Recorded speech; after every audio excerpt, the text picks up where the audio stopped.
Not as much. Eh? Okay. So look at that book. It says, not that it was the La Krupne, it says, what miracles will not do for you? What miracles will not do for you? Well, when I was growing up in Africa, let me tell you the truth right now. If you would tell me that there's something miracles will not do for you, I would just say, let me come and be going.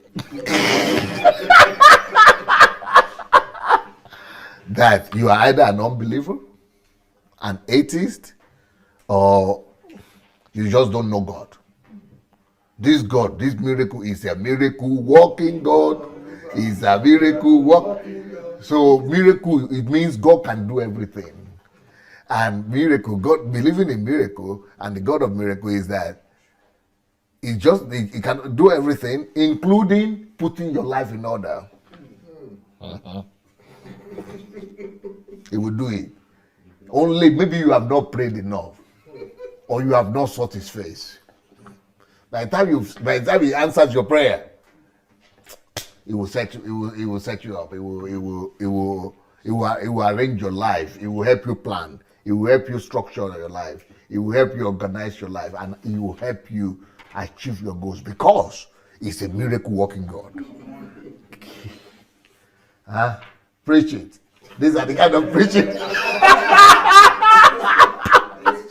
These are the kind of preaching they like in Africa. Spiritual. Very spiritual. How can you say God cannot do anything? Is there anything God cannot do? Is there anything God cannot do? Please, please. You don't know this God, though.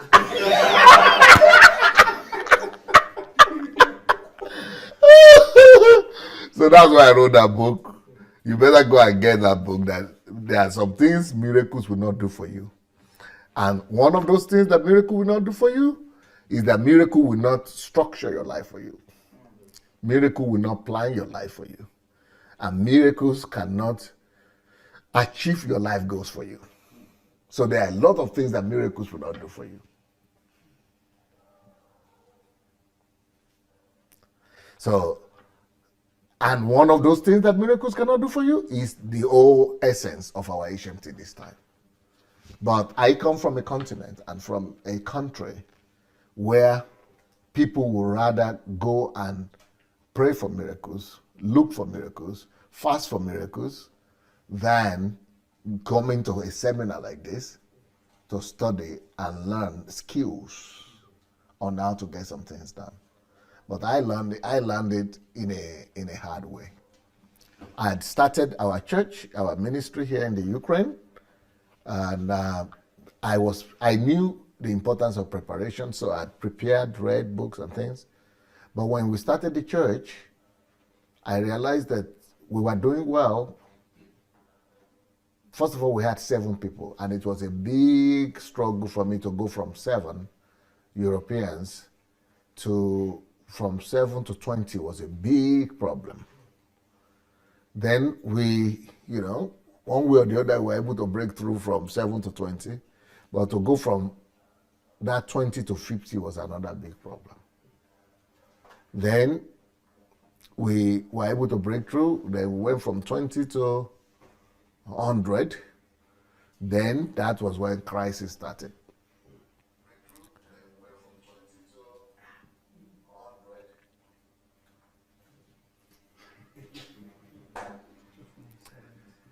Then I realized very fast that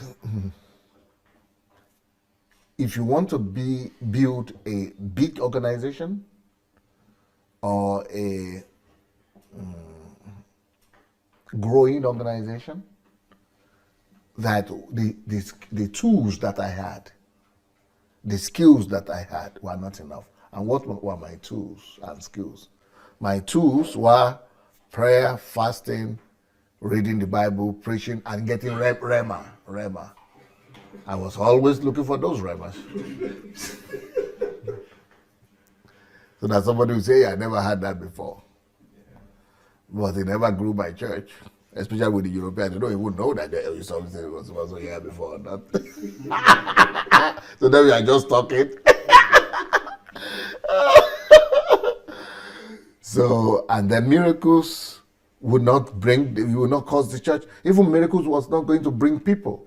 My first disillusionment was that I was praying for 6 months, fasted. I fasted for 6 months. This was not no food fasting, but it was, I was eating only in the evening for 6 months. From 6 o'clock, I could eat for 6 months. And why I was praying and fasting like this was so that God will bring people. Then 7 people showed up.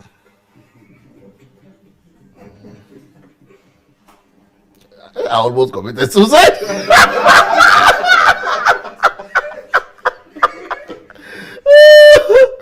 Because it was very annoying. I was ready to do miracles, but nobody to perform miracles upon me. I couldn't do miracles on the shares. But they were all empty. I didn't even realize that even to get crowds together takes planning and organization. My God. But when I go on news, when I get news report, Christian news report, I see that Bonke, Reinhard Bonke at that same time was gathering like 20,000, 50,000, 100,000, 200,000 in Africa. A human being like me. So what kind of prayer was he praying? Oh. Yeah, and if I had only fasted 6 months, does it mean that, but he was doing these crusades every month. So there is no way. What kind of fast was he praying? Was he fasting? Because those were the tools I had. Only fasting and praying to get everything done. I didn't know. Later on, I got to know the Hambonke, and I became a friend of his, and I got to know the mechanisms and the system that they were using. It's all organization. Planning, structure, organization, and order.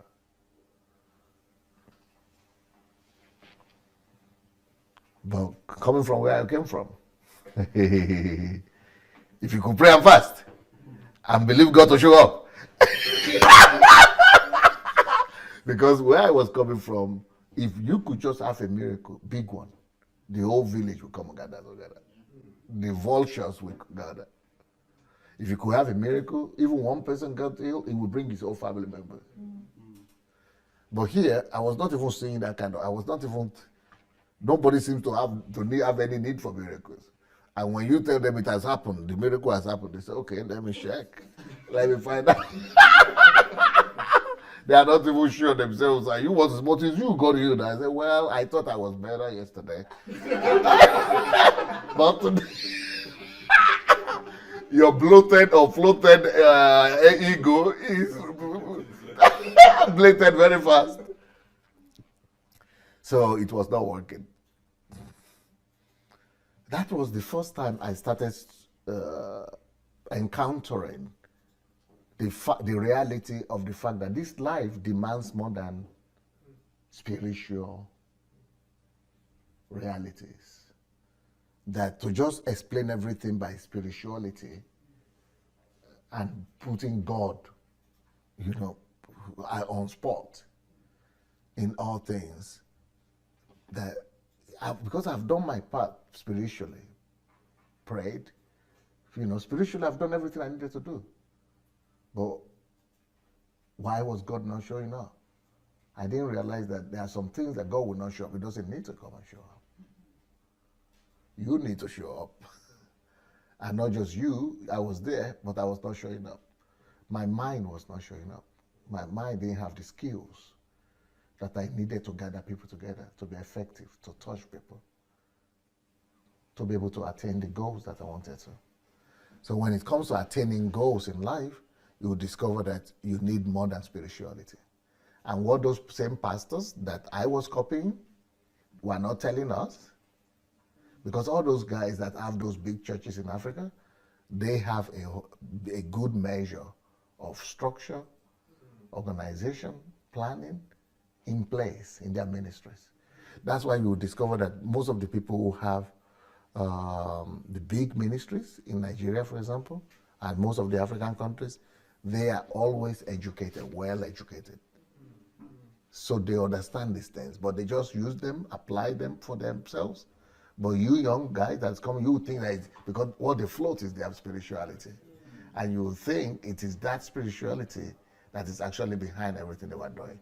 They will tell you about the handkerchief, they will tell you about the oil, they will tell you about the tree or the stick they are holding.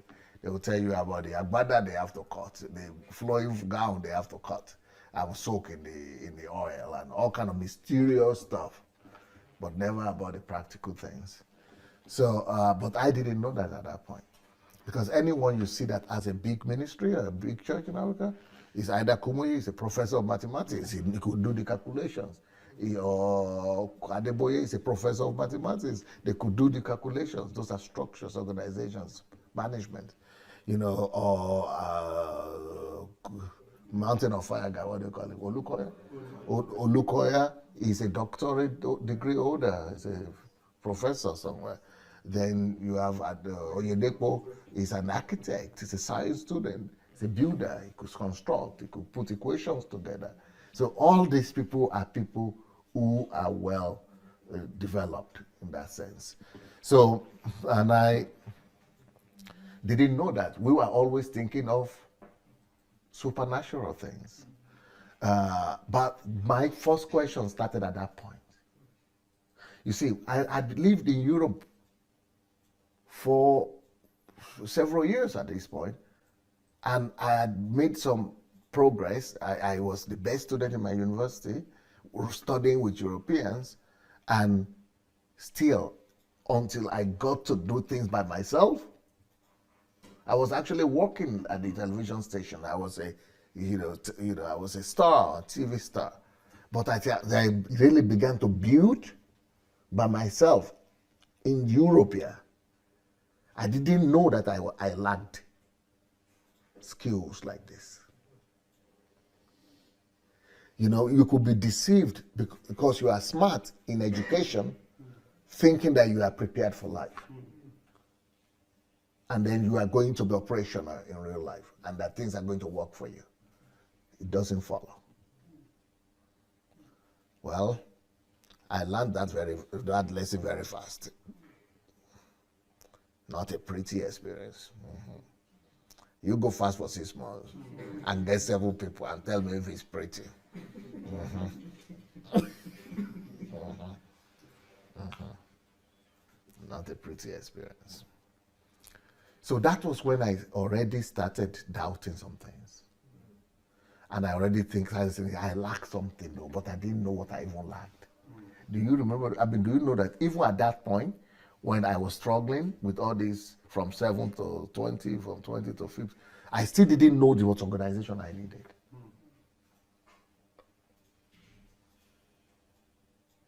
I was still thinking, maybe I will find some kind of prayer. So, in Nigeria, the same kind of situation. You see people who lack just life skills and knowledge and wisdom to really navigate their ways in real life experience. And they will be thinking, if I could just get the right kind of prayer, or I could do the right kind of fasting program. So what most Nigerians will end up doing is that somebody will end up recommending for them one of MFM guy, Olukoya's books. They will say, you don't have that, all kind of prayer. You will say, thank you, my sister. My brother, thank you. You mean all these prayers at this place? Thank you. You mean even these, all kind of demons are there that you can cast out? So, because you think, from where you are coming from your mindset and worldview, you are thinking, it's just another kind of spirituality you need, or another kind. So that's how you find even genuine Christians who are really born again, who had experience with God before.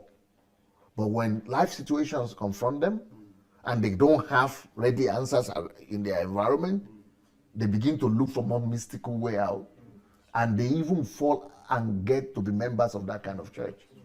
Even though originally, without any situation in their lives, they would have known better that that kind of church is not a church. That is a satanic center, that MFM. It's not a church of the Lord Jesus Christ. It's just like synagogue. They are the same. That man, Olukoya, is a promoter of Satan, just like Joshua is. you know. But many people will not know because they were already saved and they're going there. So they're thinking, because they are praying and they're talking about demons and problems. So they think it will help them resolve their problem. But there are just other skills they needed, you see. So in my own situation, I didn't even realize that it is anything I had anything to do with management structure. So I was not even looking there. I was not even looking to resolve. I didn't even know there was a case, there was an issue. I kept on suffering, doing the same kind of thing I was doing. And somebody had said that it is madness, or insanity that makes you to keep on doing the same thing, but you still want another result. So, I kept on struggling until we had 100. You see, because of charisma, I am a person that is very personal, one-on-one with people. I pay attention to people. I honor people. I love people. I sacrifice for people. So all that is good enough to be able to gather at least 100 people around you. But if you want to begin to build an organization that will have more than 100 people, you alone and your charisma will not be good enough. You now need structure. You now need planning. You now need organization and management, kind of. So I will not tell you the whole story of how I got to later discover, just by accident. I got to discover that, because somebody wrote in a book that it was a pastor in America, and he wrote that spirituality, anointing is 50%. And for success in ministry, anointing is 50% and organization is under 50%. So that's when I was, what do you mean by organization? I know the word, but when it comes to ministry, work organization, is it not God that's supposed to? Is it not miracle? So I started looking for, because I also began to notice, because I started having members around me, but we were all white. I started discovering that they were good in foresight,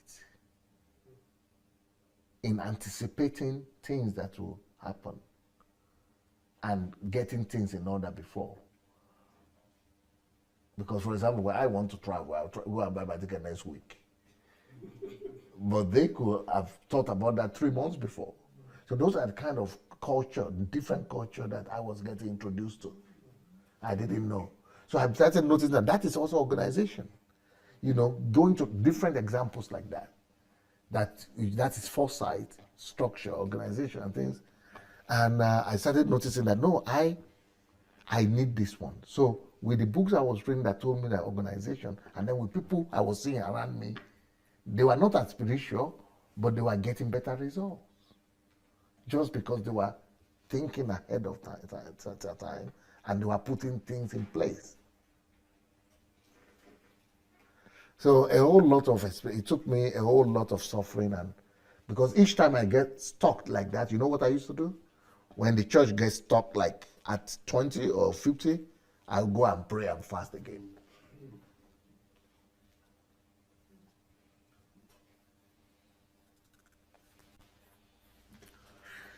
So at the bottom line is that I made a decision later on in my life when I discovered all this, but my own lessons were very intense and very accelerated. So all this were happening within a year. So by the time I got it, in 1 year we're already having 1,200. Yeah, but I was determined that this organization, structure, management, which I admit is a weak point, not just for me, but for all people coming from my background.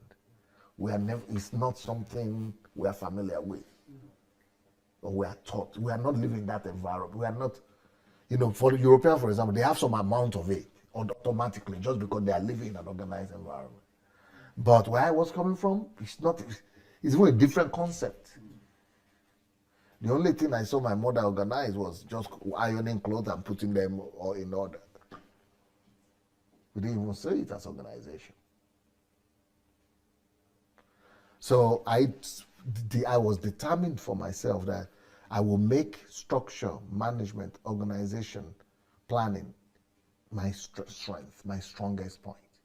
Because of the pain I had gone through and because of the suffering that I had to go through to learn this, I said I will make it my strongest point. So I started buying books on management, on administration, business books, and from corporate managers and CEOs and all those books that they're selling just to do self-education. But I was struggling because they were always talking about technical stuff, things about companies and things, but I will still manage to get something or the other. So I started really working on myself, thinking and really making things work for me. And until I started, maybe this took place. I kept on working with my experience. I learning from people, asking people. I got an administrator. Just employed in my team and all kind of things. So I was learning all the time. So by the time I did this for 3 to 5 years, I just discovered that something started opening up in me. But I cannot tell you that in all the books I read, that I was able to see a compacted information, put together in an understandable way, like what you are going to have this week. And even me, I've not written a book on it yet. So I have one on systems, on building systems, but it's in Russian language. So I have to get that into English. But so these kind of things, I think I might need to end up writing a few more books, because that might be an area where, at least from somebody who is coming from nowhere, and I have an experience to share that I could share with you. So so welcome. And so the topic of today is how to organize your life and your goals. And I will need you to be alert. Please, we need water to be around. If you feel like you are getting weak, go drink some water. And we need to put some candies in place. We need to put chocolate, candies, everything in place as early as possible. You need to be alive. I will really need you to be alive. Or coffee. Coffee is a good one too. We need coffee to be around too, so that you people could be, because this would demand your 100% alertness.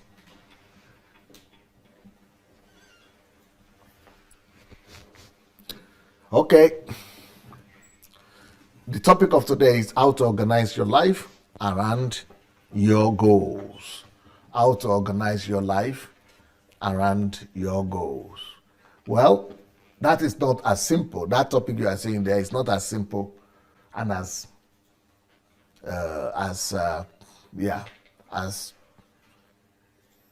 simple as you think. Most people don't view life as objects that could be organized. For most people, life is in the mysterious. And for most people, life is illusional. For most people, life is not tangible. So in most people's minds, you can only arrange and organize tangible things. So if I go to the room, I see things that are not in the right places, I can organize them. That is a faster thing to understand for most people than something invisible like life. So how do you organize something that is non-tangible? It's much easier to organize something that is physically visible. But when you come to something that is invisible, like life, then you really need some skills here. And you need a lot of help right here. And coffee too, right? They will bring coffee as well? Okay, coffee is available, right? Okay. So The reason I'm talking about all this coffee and chocolates and things is because you don't need to think too much, but you need to be alert. Okay, so how to organize your life. And if you are watching this program, please will you go and share it with your friends and family members and invite your friends, as many people as possible, to come join. It might be a life-changing experience for them. So how to organize your life around your goals. Okay, so we are talking of life, your life, and we are talking about it to being organized.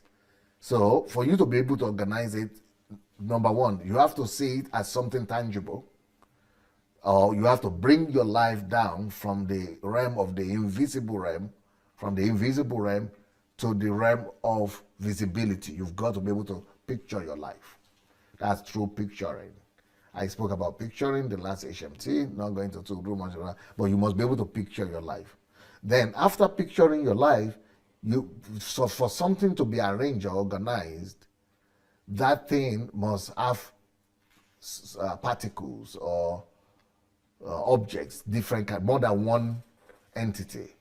It must have some areas and some divisions of it. So you must see that your life is not just one entity or one piece of life, but it's something that is much more complex than that. And that's why your life is complex. And that's why it needs organization and arrangement. So we're going to break all that down, and it's going to be, I'm not being too technical. The way Spirit Peace is looking at me, as if I put you in the classroom. Eh? Okay. Because you are looking at me as if I became a professor like that in the university.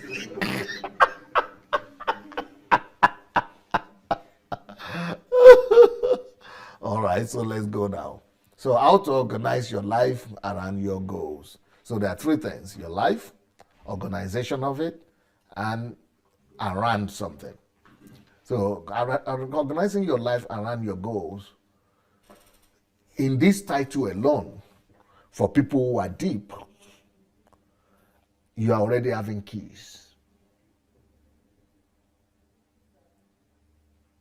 And you are already having answers. But for you to see those answers and keys, you've got to be able to think.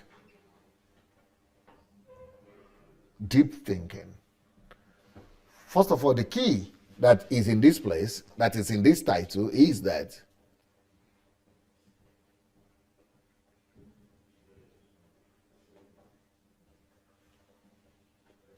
the most important thing for you is not organization. There is something else that is more important than the organization of your life. And that thing is, organization makes sense only when it's done around your known goals. That's why I wrote that book, A Visionless Life is a Meaningless Life. And when Dr. Clement was talking, he also said about time, talking about time, that for you to be able to plan your life, you must be able to have with the goal towards which you are planning it. So even if you are not, and I've thought about this when I was preparing for this, that some of you might be here who don't know their goals yet, or their life goals yet. But don't worry about it, because I'm going to help you enough. Maybe you might not be able to know exactly what you're going to do, but at least you are going to have an idea, and it's going to help you to be able to organize your life anyway.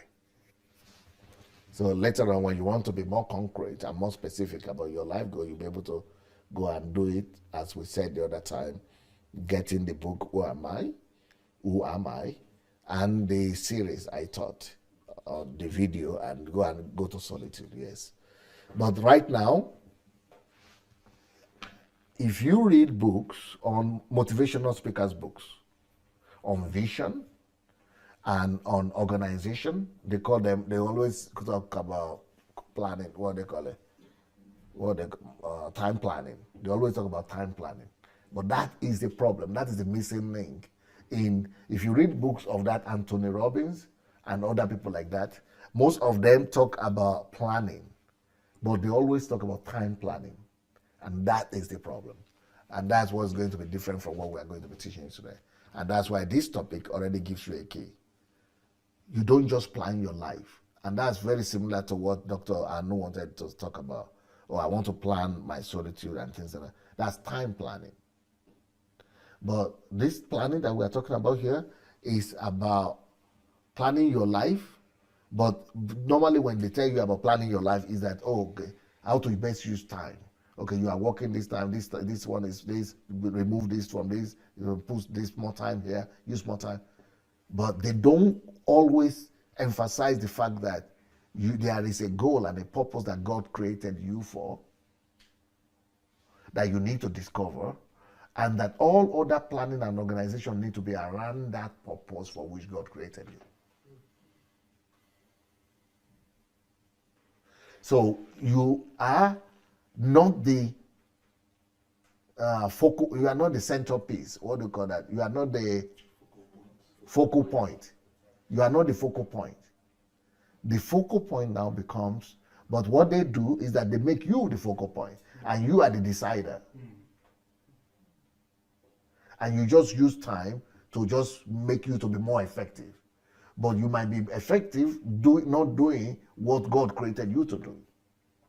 So the focal point is for you to make yourself secondary to something. And that thing that you are secondary to is that life purpose for which God created you. That is more important than you.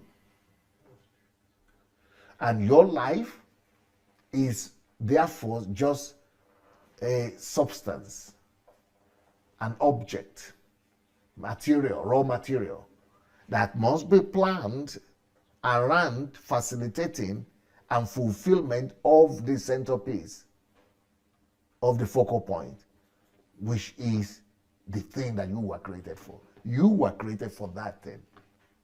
But when you are the boss, when you are the focal point, you decide. So even your goal, what you want to do, you could shift from here, from there to there. You can change, you can. That is a major difference between what motivational speakers talk about, time planning, and what we are talking about now. The preeminence here comes as what comes to be preeminent here is your life goals and purpose. So let's now look, with this information you got now, let's now look at this topic again.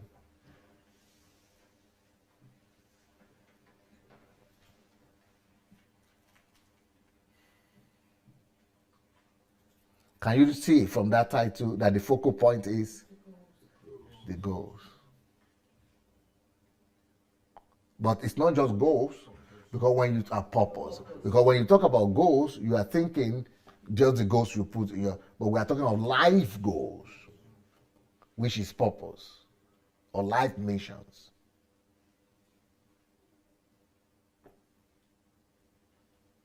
So it is the life mission that is the central piece, that is the focal point. But most people, most of us, and any other person who will see this title, even that, and that's one of the reasons I've not written a book on it, because they will misunderstand. They will not see what I'm saying. So if I say how to organize your life around your goals, and that's my book, people will think they know what I'm talking about. They will think, oh, it's time management.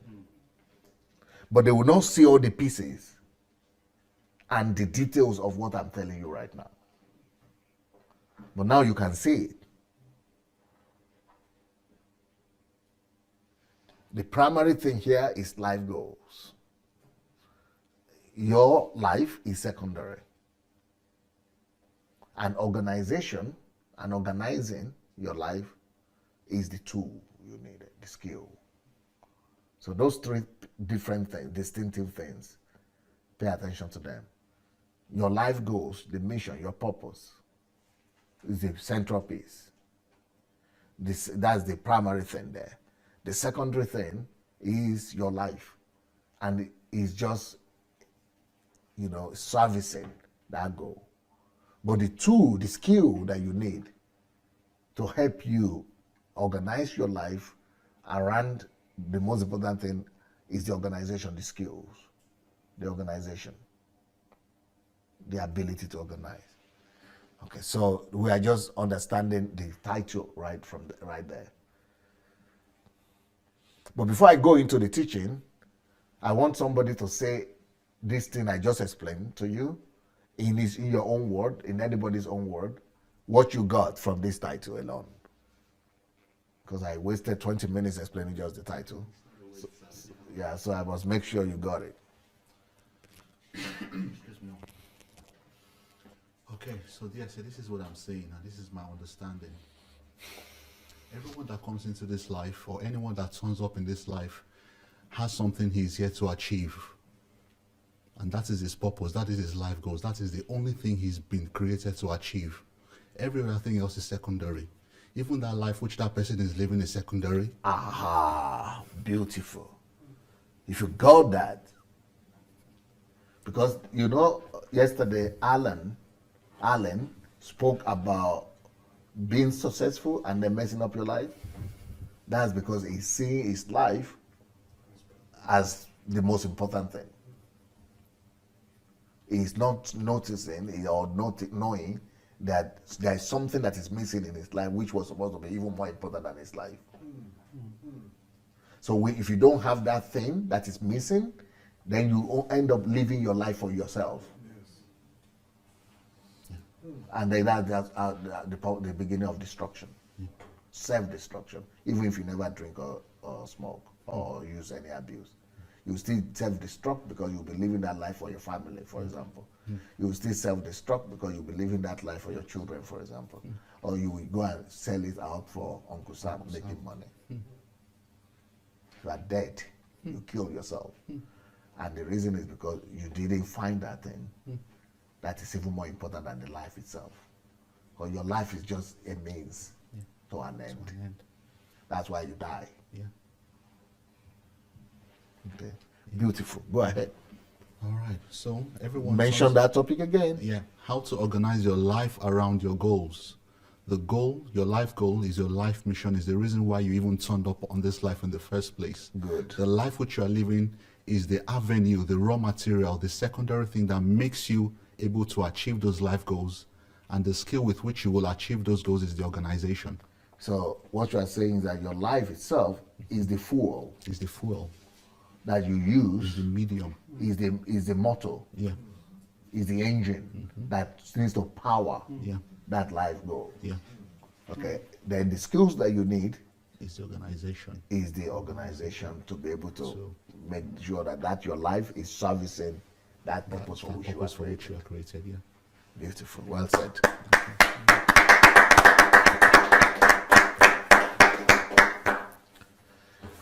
So I want all of you to think on that. Think about that. And some of us have already gotten that wrong anyway. Either because we are not told, we are not aware.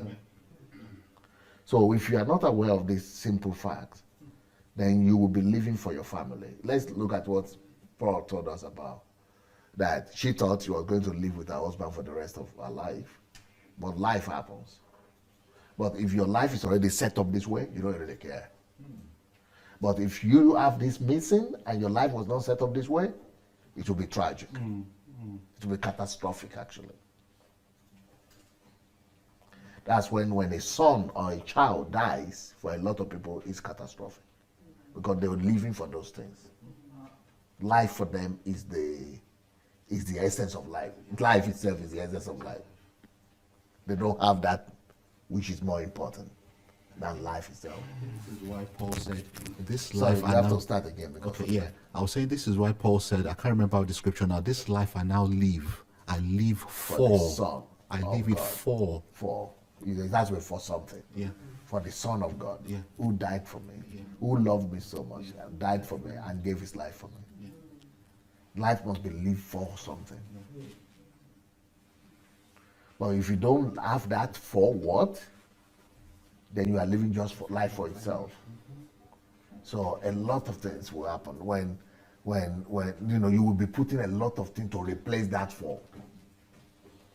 A lot of things will be taking the place of the God original intention.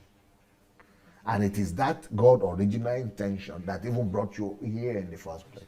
Why you are even molded, created, packaged in the first place.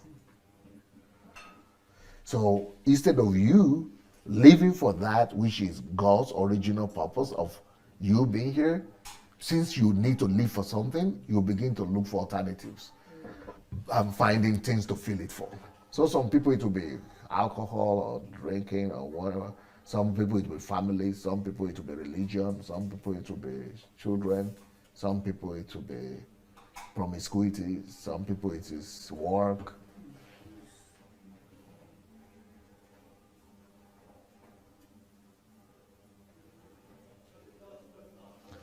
So this topic is not as easy as you're looking at it. It's not as simple as you look at it. It's deep. And I think we have to write a book about it. But only I was not in a hurry to do that because I'm afraid, I'm concerned of writing a book that people will not value. Well, you will value it because you now know what we're talking about. Okay, let's go now. What is Harvard? Harvard is the leading university in the world, perhaps the most prestigious of all. To be able to study there, you need not only to pay $200,000 in 1 year, but also to withstand the competition from 200 to 2,000 people in place. For a place, for a spot.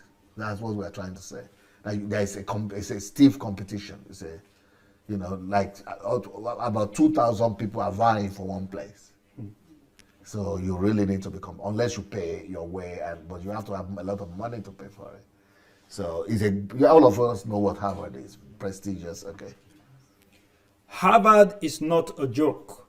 This is a university that takes the best of the best, overachieving students or graduates from other institutions who have already proved themselves to be good at something. Harvard is a serious university, a source of manpower for the ruling elite. Yeah, because graduates from there and Yale, two of them, and all from Oxford and what was the other one? Cambridge, they rule the world. They call them Ivy Leagues, right? Okay, so let's go. Harvard is a dream of every genius. 40% of all USA presidents and leaders, and not only the USA but also around the world, are graduates of this university.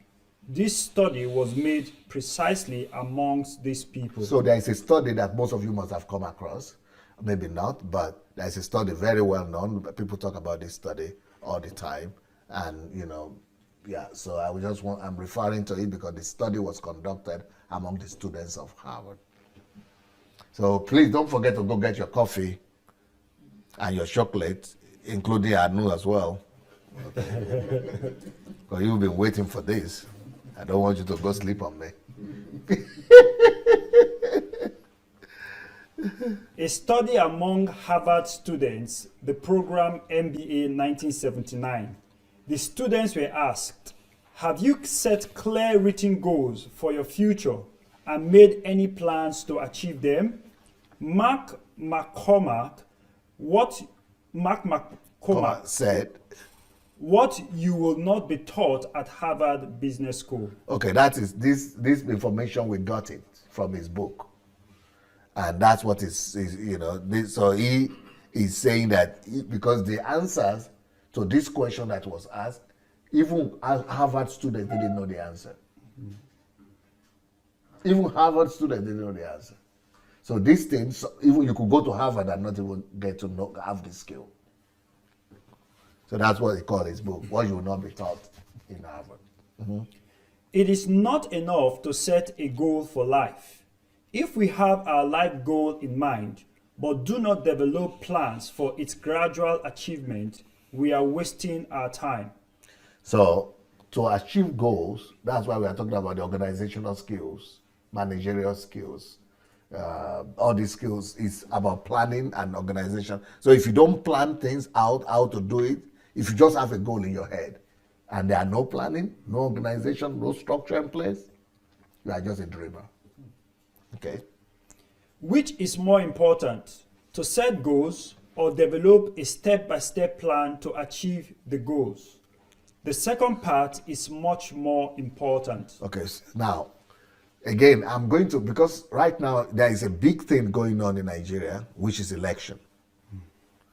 You remember yesterday I mentioned the fact that there is something that, as evil as these political parties in Nigeria are, PDP, especially APC, as evil as they are, or proposedly as evil as they are, that they are still better than a lot of our new generation parties and leaders are. Now, so I asked the question here right now, which is more important? And I gave the answer already.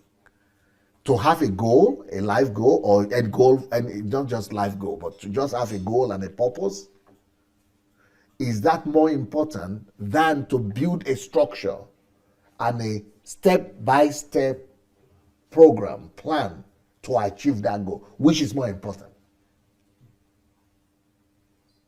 From where we come from, most people think as long as you have the goal and the dream, God will do the rest. Or you will work hard. Just like we were talking about yesterday, I had the goal to do these things. I was working hard, but I was still failing.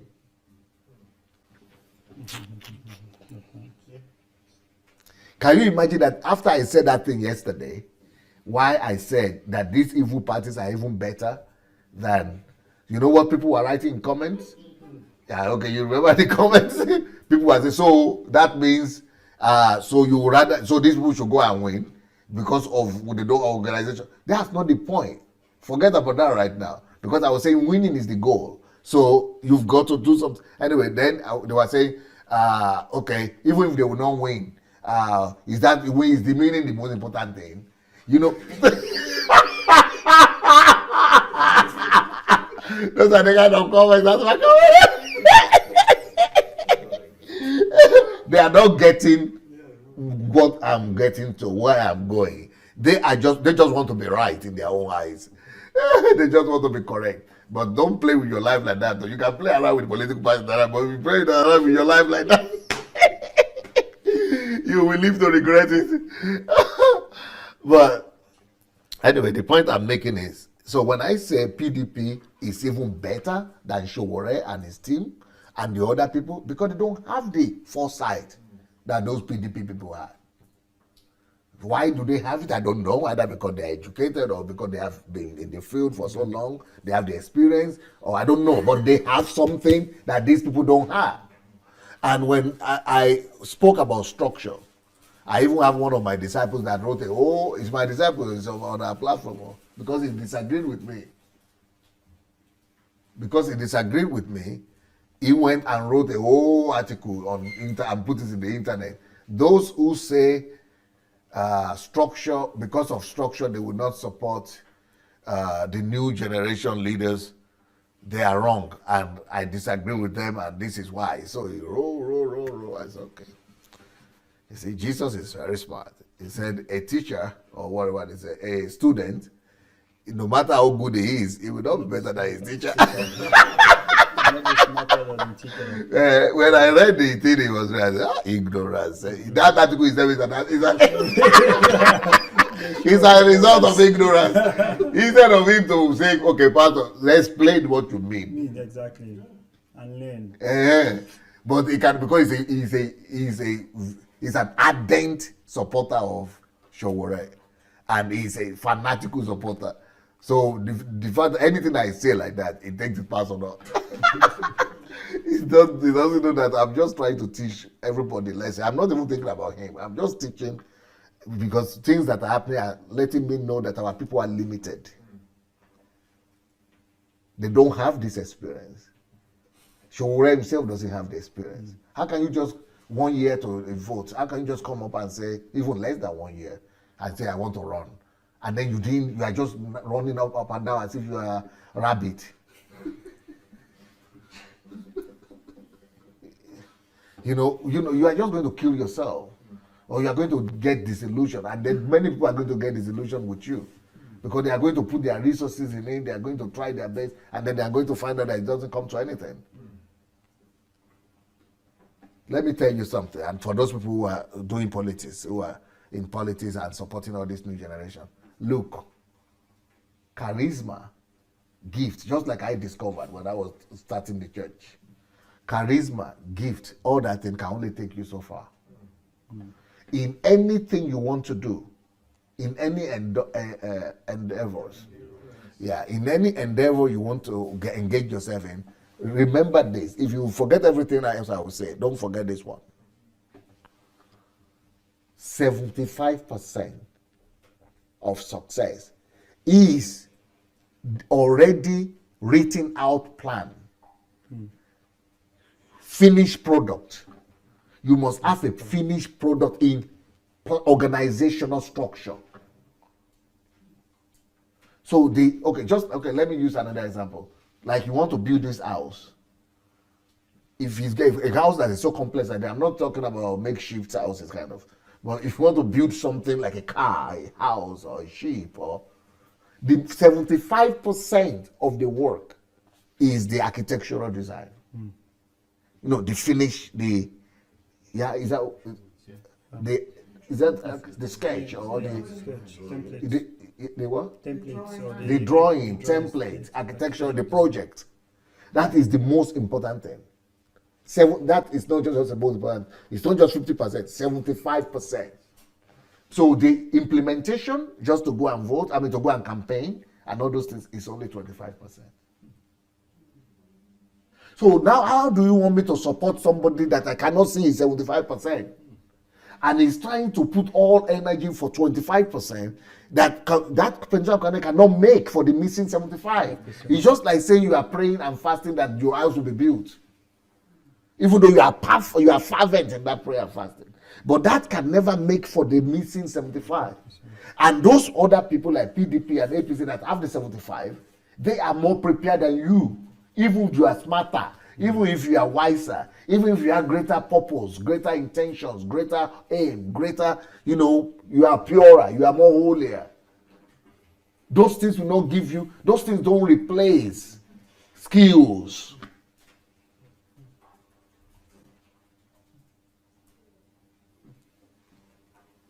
So when I try to say this in simple terms to my own people, they think I am the one who is not consistent because I've not taught them that level of something yet. But after this, I hope they will listen. And there are ways, what they were supposed to have done is, before even announcing that you want to run, you've already covered the whole country with structure in place. So in every local government, every ward, everywhere. Not just, just registration or one person there. No. You already have such a network that by the time you announce like this, it will be like that Buhari. Everybody is putting down everywhere. It's like people are on drugs. That's what, people are saying, oh, but what does our Obama have? You are from Chicago. Who is from Illinois here? Obama worked as community organization.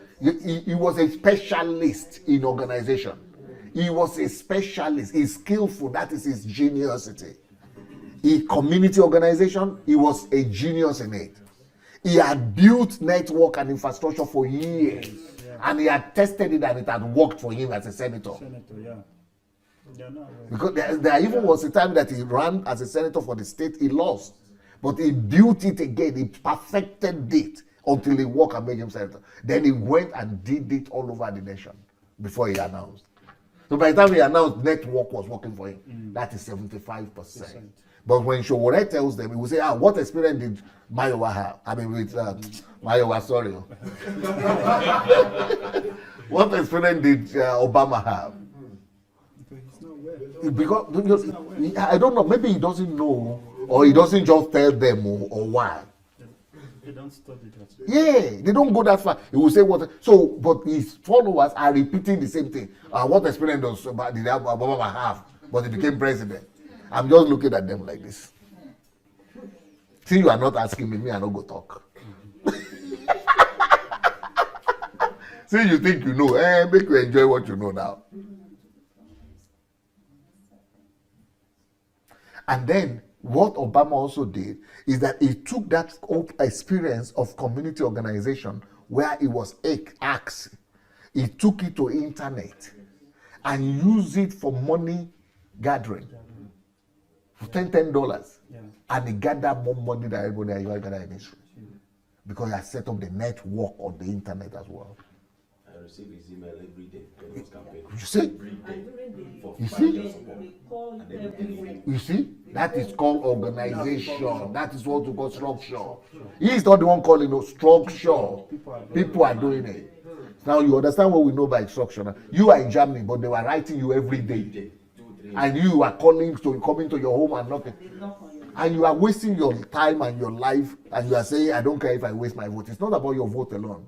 You are wasting your resources, you are wasting your life, you are wasting everything. But since you didn't ask me, I will keep quiet. And see, people who think they already know, you can't do anything with them. Just let them go. Let them enjoy what they know. So when I said yesterday that PDP and people like that, there is something they know, and they're even better in some areas than these our new people. Somebody was telling me that, I was mistaken. How could I say that this one is better, that one is better? How can that one be better than this one? I said, even these ones these people you are all vouching for, you don't even know what will happen to them when they get to the place. Oh, wow. They have not been tested to that level yet. But at least, I will not even talk about that. But let me talk about what I know is missing. So I just said it in a very nice way the other time that I can't see their structure. If you want to see I have been talking about going to Nigeria to change Nigeria. If you want to know, I will show you my structure. I'm not even going to do politics. But any one of you that is interested, maybe before we leave for this HMT, I will show you my plan. I have a plan of how to set Nigeria in place everywhere, local government, in every question you can imagine. In fact, anybody that sees that structure will think, are you going to run for that? What is happening? Who did this? People, there's no human being that have seen the structure that I've put together that have said they have seen anything like that before in their life. I'm not just waiting on God, though, or believing for miracle that I'm going to Nigeria, God will do it. Because 75% of success is the plan, the system that you build. Remember that. In anything you do, not 10%, 75% of success is the system. So I will come again with that question. What is more important for you to know the purpose, the goals that you want to attain, or to plan for it and build a structure for it? Let me tell you, to plan for it, build a structure for it is much more important. A lot of people have goals, but those goals never really come to fruition because they don't know how to build structure for them. And I was looking at, I read the past, what was his name? Kingsley Moghalu. He was a little bit prepared, much more better, because he wrote a whole book on how he wants to rebuild Nigeria. And I read that book, but I see O's in every. At least I'm the one saying it. But at least he came up with a book. At least he got ready. He was preparing for it. But other guys, it is as they are campaigning that they are trying to come up with some things that, cash, they want to cash up. They are playing cash up on the move. And it is as they are going, they are changing projects. Okay, we need money for this, we need money for this. You are supposed to have thought of all that before you even step out. And my people are becoming fanatical for those kind of unprepared people. If you are so unprepared, I will not trust a nation into your hand. Because you're not even prepared for your own vision. Yeah. Talk less of for a nation. Okay, but the zeal is what our people want to see. We are people of emotions. As long as the emotion is there and the charisma is there, that's it. We lose our mind. And we don't want to listen to people who want to help us, because if you are talking contrary, you must be an enemy. If you see the abuse I have because of these guys, people write all kind of things to me every day. Okay, you are smart, you are already wise, good for you, good for you. Well, you could have been helped. It's a pity you're not listening. So it's good to have goals. It's good to have purpose. And this is one thing, if most of you people will know Miles Monroe, he's a friend of mine. When he was here with me, he was always talking about purpose. So I challenged him one day and I said, Dr. Miles, you are talking about purpose, but you never really tell people how to go from here to there. You only talk about how to discover their purpose. Okay, people discover finish. So Yeah, that was the missing link. yeah. And, he said, maybe he will try to work on it, but maybe that's what he's calling. I think people have their own callings, So I think he gave what he had to do, he gave it out. But people need to know how to do these things, how to build structures, systems around their goals, their objectives, and their purposes. So, which is more important, to set goals or to develop a step-by-step plan to achieve the goals? The second part is much more important. Okay, sir. So let's go back to our notes. Yeah. Example, many believers are simply dreamers. They have great revelations or they pray that they will be prime ministers, lawyers, doctors, etc. But they do not have any results. Sorry, I have somebody who has a revelation, who is a member of he's a pastor in one church in Nigeria. And he said even angel appeared to him that he was going to be the governor of his state. Heck! Hero. I love that angel. Eh? I love the angel. Yeah, he got a revelation. But his own was not just theory. Angel had to bring it. So, and I don't doubt, to me, when somebody said God said, you better agree. The better for you. But that angel appeared about 30 years ago. The only thing that has happened is that he's just getting older and older. And now he's so old he cannot even contest again.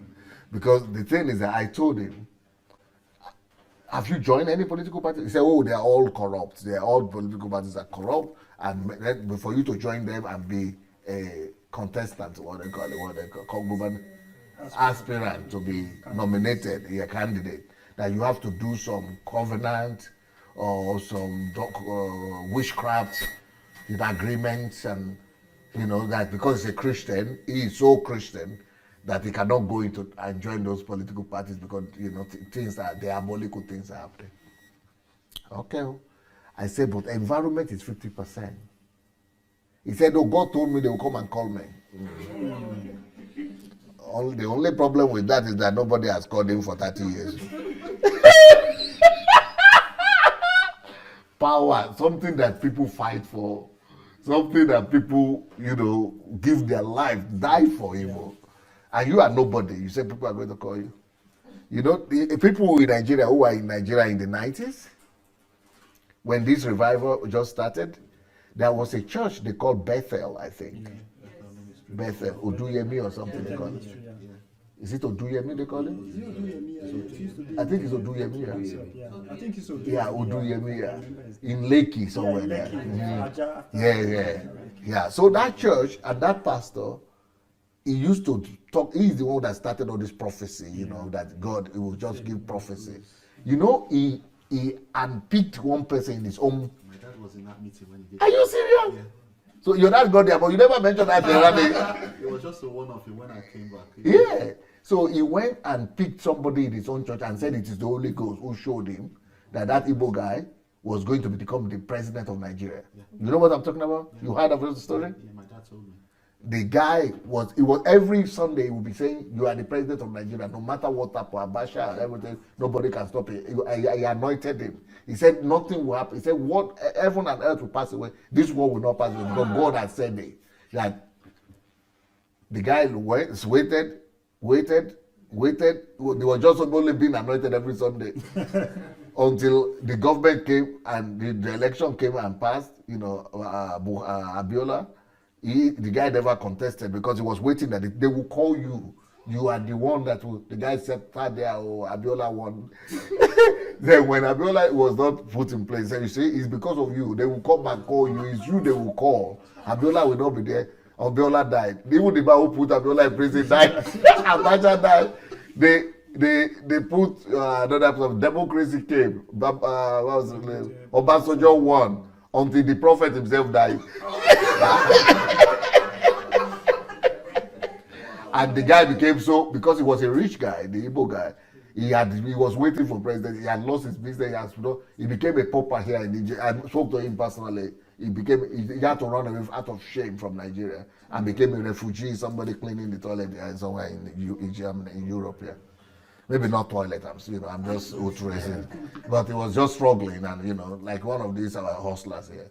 And I think he even changed his name so that nobody would recognize that he was the one people were talking about. Wonder City. Huh? I think it's Wonder City. Wonder? They used to call it Wonder City. Yeah, I think what they call the place. Wonder they happen there. You see, that's what our problem is. We like wonders, all those kind of things. Because you don't become president by prophecy. You don't become president by prayers. You want to tell me that Adelaja didn't lay hands on Jonathan that time? If I have a photo, if you want, I can prove it to you. Not only Adelaja lay hands, all of them, all over the country, they were laying hands. Even Oyedepo put him there and in the church, in the altar. And Jonathan became a preacher for that Sunday. But that didn't help too. Even all the witchcraft people, all the babalawos and Nifa and everybody lay hand on the guy. Nothing helped. You don't win election by those things. So there are people right now who are telling me that Oshowore was going to win. In fact, a friend of mine who had given a prophecy for me before in England, and the prophecy happened the next day. He said they are going to seize your passport. Something.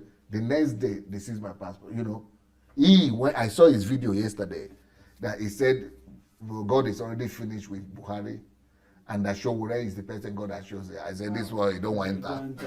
His reputation don't ruin me that. The guy has collapsed his reputation. Finito is what. He went and put it in the internet, which expire. The guy is just coming. You see, all those prophecies, by the time we over inflate prophecies, spiritual stuff, and our importance, we just miss it. These things are technical stuff. They demand skills. And you are going to put your mouth there.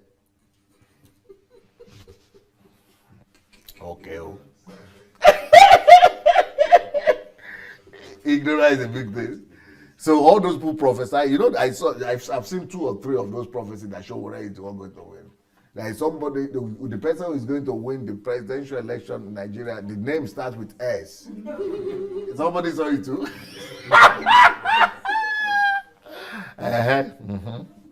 They don't win now. Young guy, less than 50, S. Okay.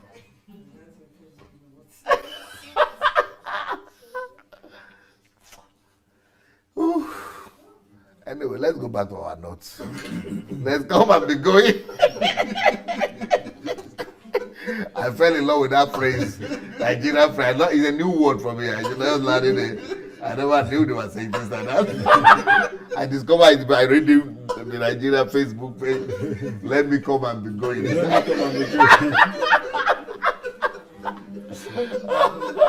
Or our bucket. I'm just learning some Nigerian language now. I'm enjoying the process. And I want to try to learn some pidgin by the time I get there. They really give you life. You laugh very well.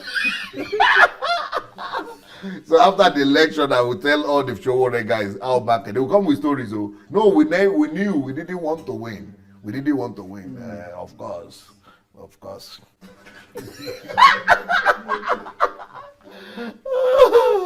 All the article lovers. Oh yeah, no, it was rigged. Of course.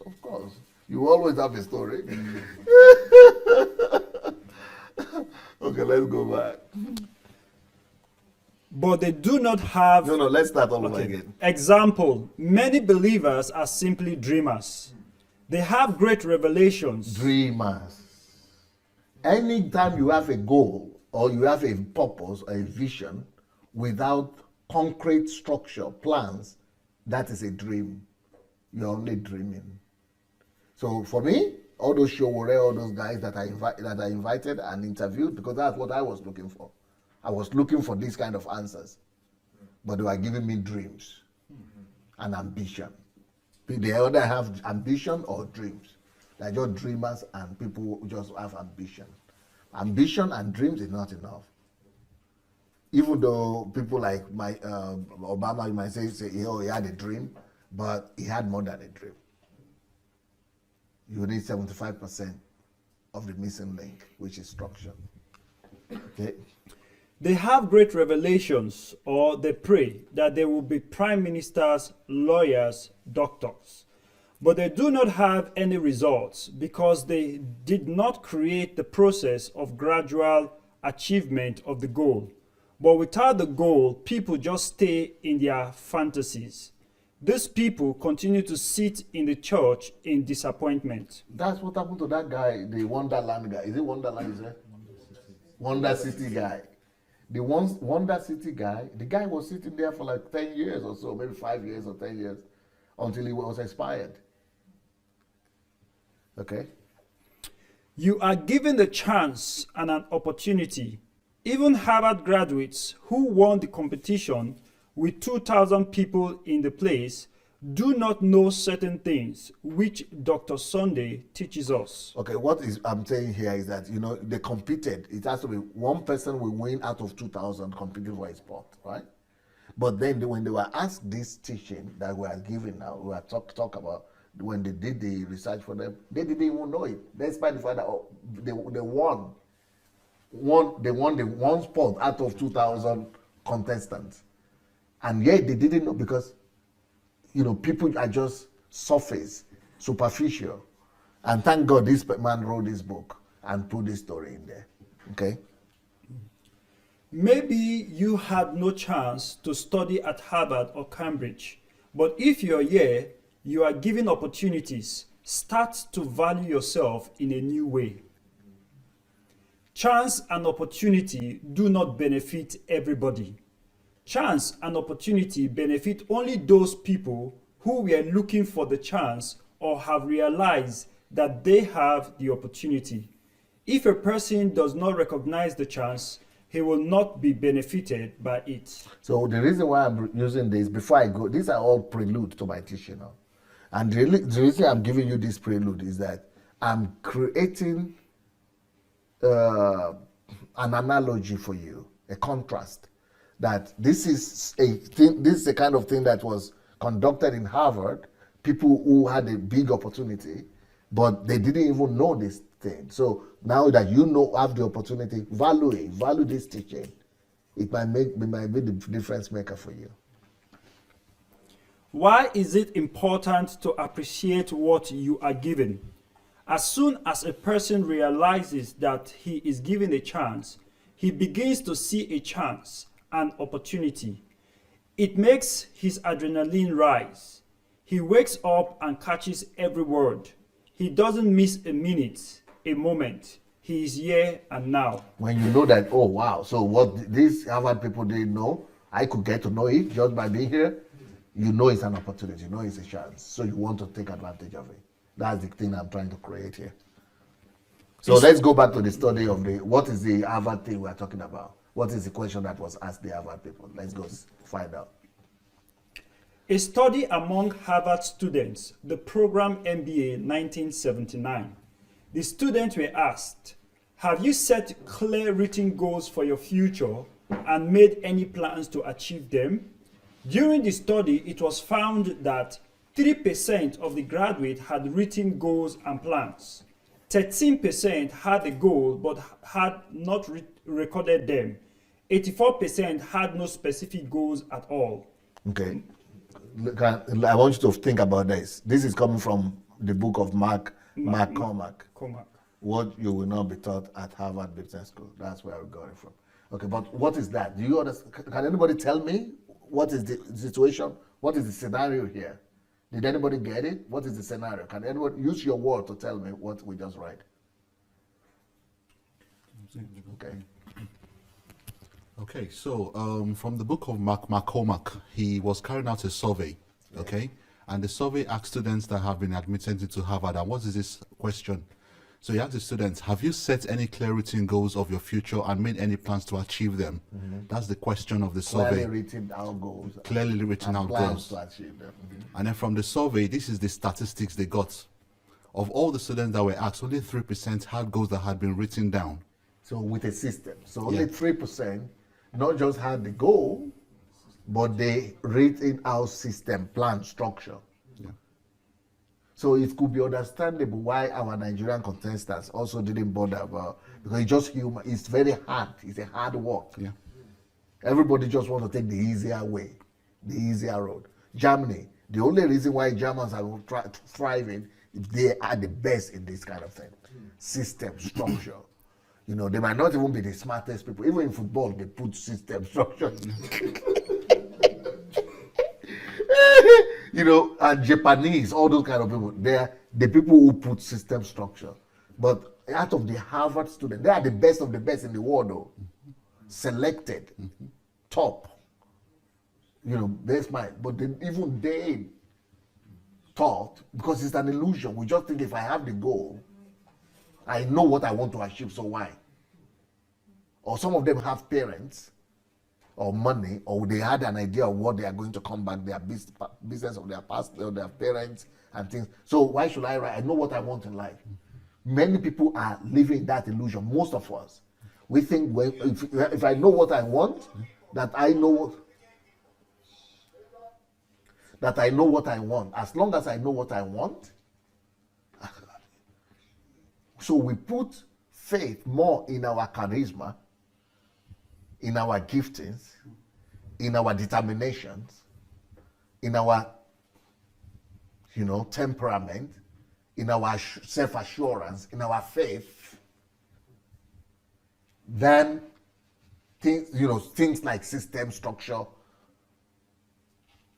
and that is a big mistake. I don't know if you are getting what I'm saying. Yeah. Yeah. So most of those people who declare for Nigerian presidential, they are like that too. I believe it. If they are Christian, they say God will do it. So other people say, I know, I'm sure. They have all kind of talk they can talk. But those are not the things that get you results. No.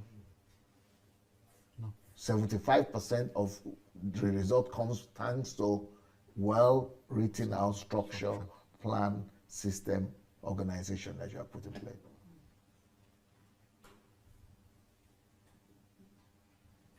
So yes, 3%. You said what? Yeah, so 3% of the graduates were the only ones out of all the students that were surveyed, Out of 100%. out of 100% that had clear written out goals, structures of how to achieve those goals. Okay. Now, 13% of those students, they had a goal. They had it maybe in their head.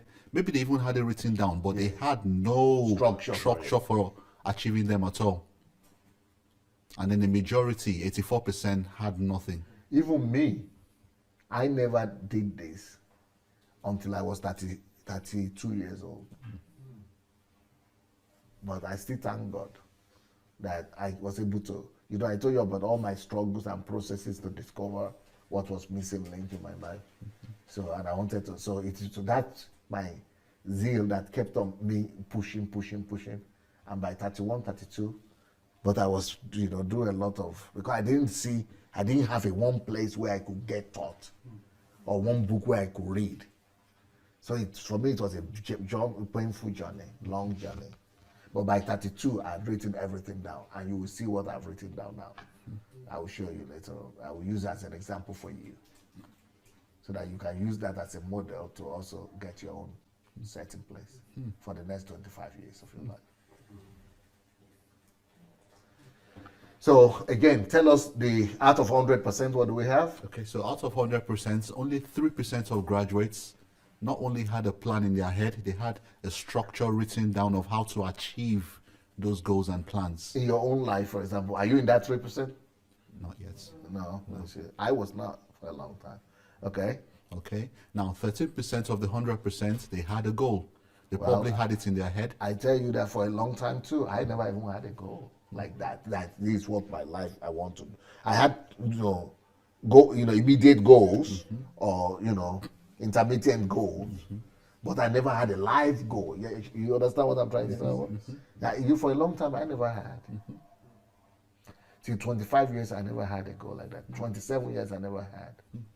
I was having goals of building a big church, big ministry, to serve God, be a minister. But those are just intermittent goals. But I didn't have a comprehensive global goal for my life. Around 30, I began to get that right. Then by 32, I was able to build a structure and a system for it. So, but even the smartest minds that I know Harvard couldn't do it. They didn't have it. See how many people didn't even have any specific. 84%. 84% didn't. So they are just like us.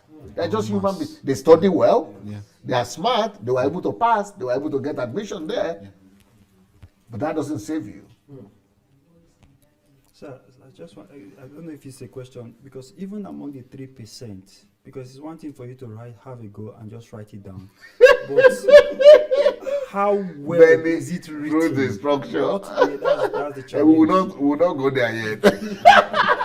We just assume that they got it right. That's because that is We something only that is assume, struggling yeah. with too. Because just to have that go and write down, it will just be like 13%. It's a dilemma. It's in that dilemma. I like this, yes. And that is why it is only that 3% that is controlling the world. So the 13% are the managers and executives that they put to manage their whole enterprises and their whole whatever they own, their assets and their estates, their empires. 84 is in And Uncle Sam. The 84% are Uncle the Sam. Uncle Sam. They are the one working for salary. They are the fueling the system. Huh? They had no specific goals. Because they just want to make money or they want to survive. They want to have the meal on the table. Yes, sir. Take the microphone before you speak. So that study was done in 1979. Which Yes. is that's what, nearly 40 years ago? Right.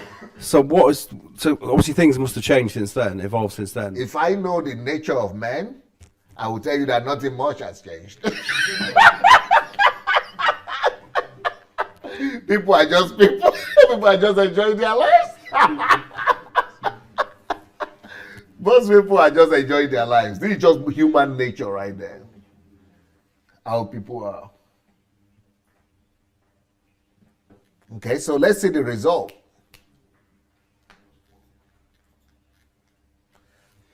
Ten years later, So this is 10 years later. So let's bring it to 99. 10 years later. 89. the results were shocking but predictable. 13% of students who had goals were earning on average 2 times more than 84% who had no goals at all. So that was the middle part. They had goals at least. They didn't have structure, but they were better than the 84% that didn't have goals. Just know that they want to. Because why is it that the 84% didn't have any goals? I will tell you why. Their goal was to get to Harvard.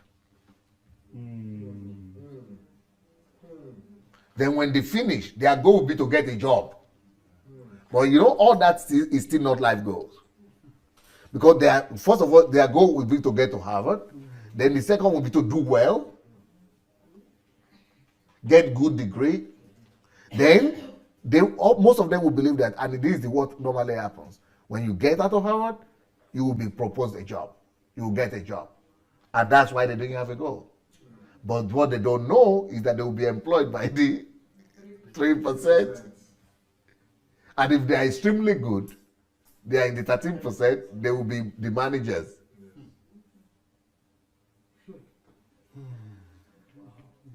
But it's still rat race from there on. For the rest of their lives. Rat race.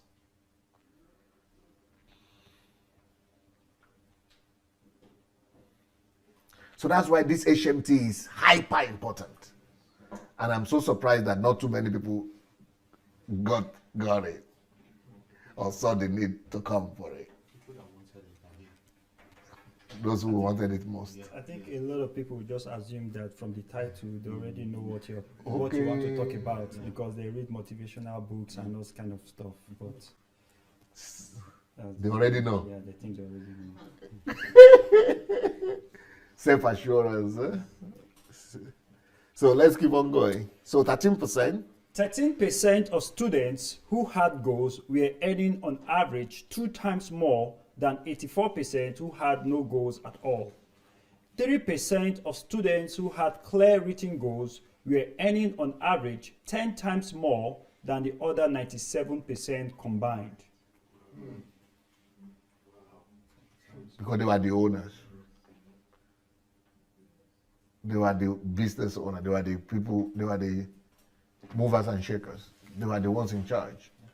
Because what they wrote, what they saw, they were able to create.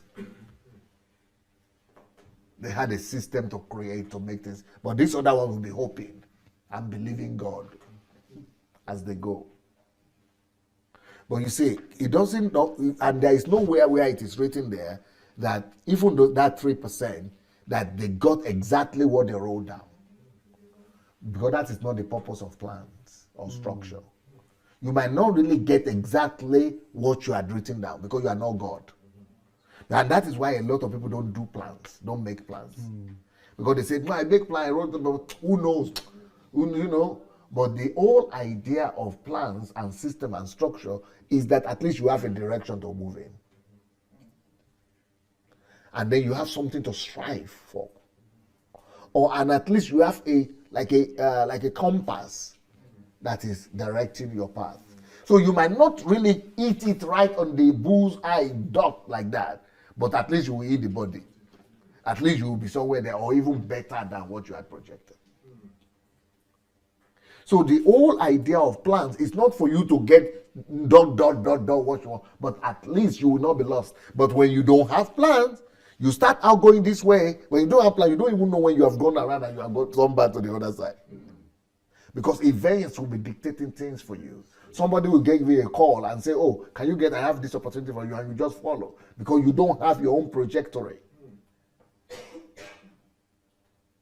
You know, then you have a good salary. Somebody will propose for you and you just follow. Because that is what happens in life when you don't have a plan. You follow and go for the salary. Or somebody will say, oh, you can get a visa to travel abroad. Or say, I can travel abroad, green visa, green passport, or green card. You just go for the green card.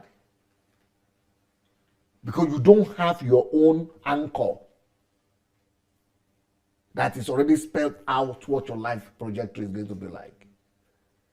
So that's what happens, what plan is and structure is. It will save you from in eventualities that you didn't plan for, that life and situation would like to plan for you. Eventualities like this.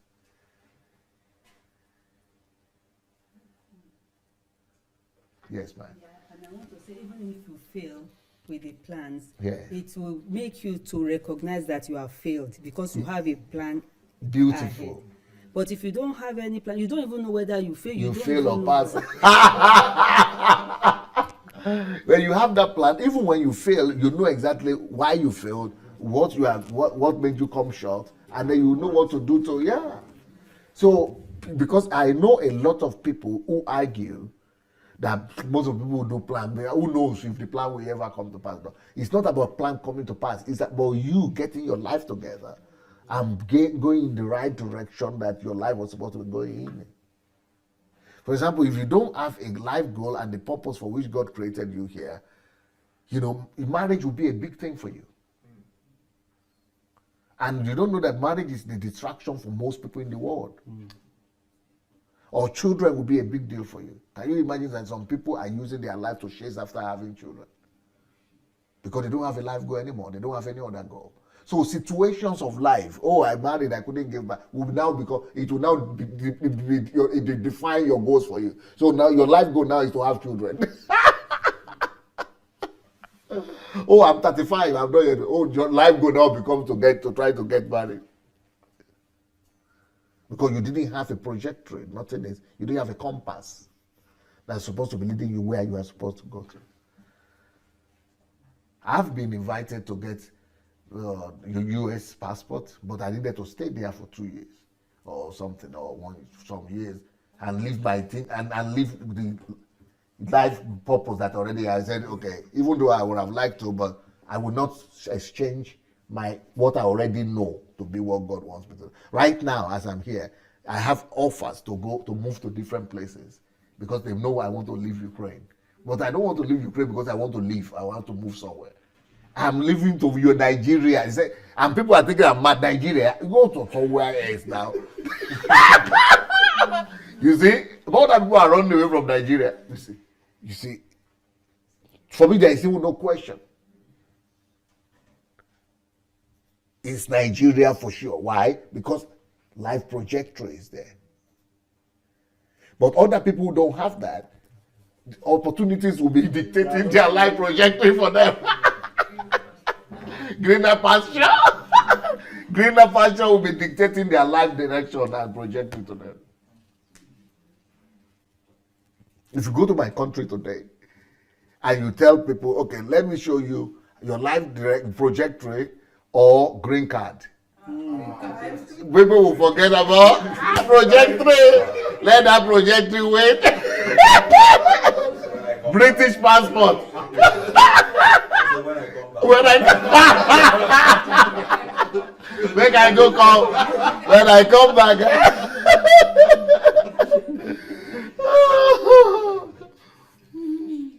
They say you can talk because you have been there.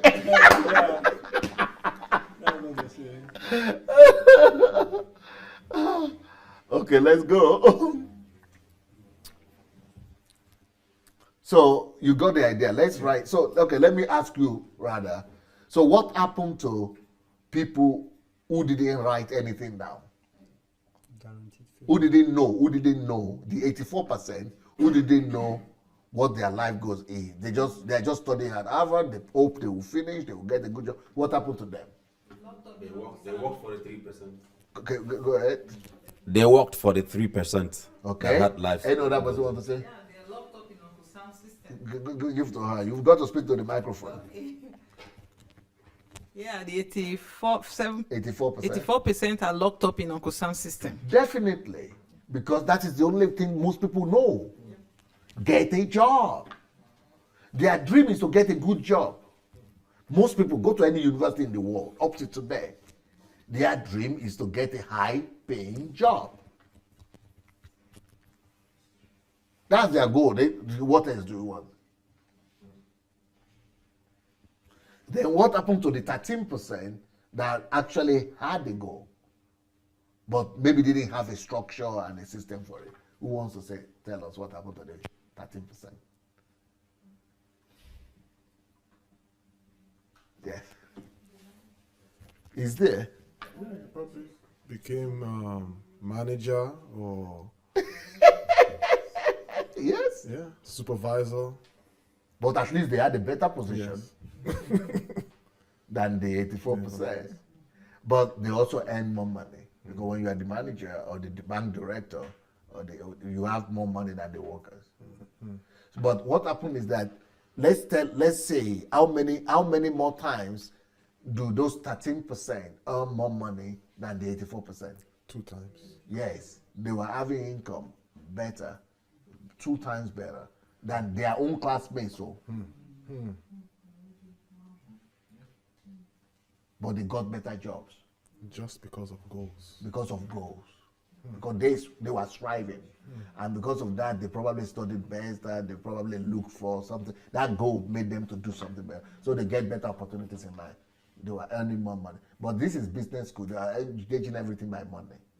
But, it's more than money, really.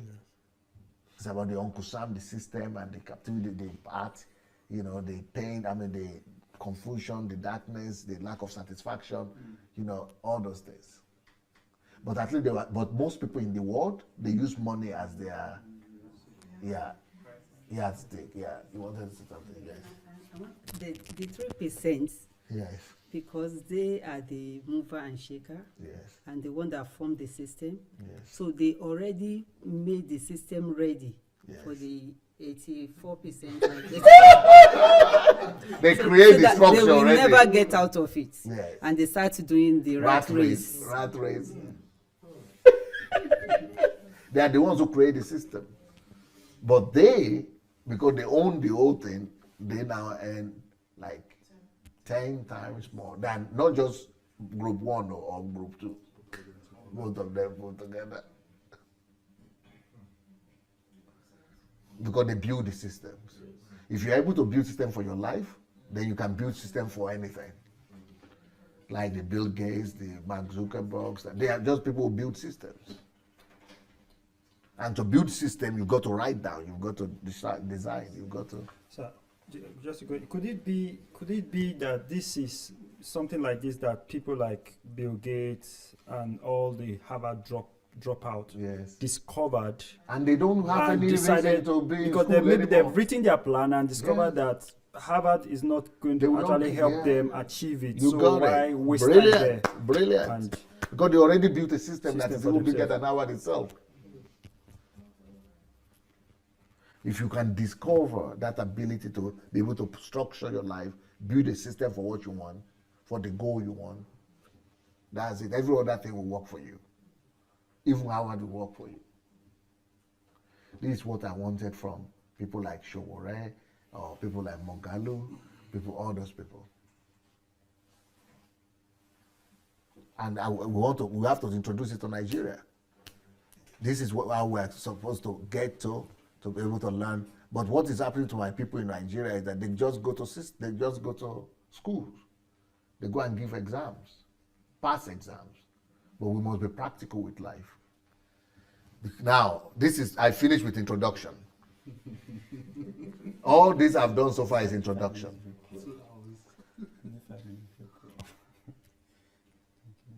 So I'm going to stop and take a break. You all need to go outside and take fresh air because you need it for your brain. Because before we go for the next one, I bet you need that fresh air.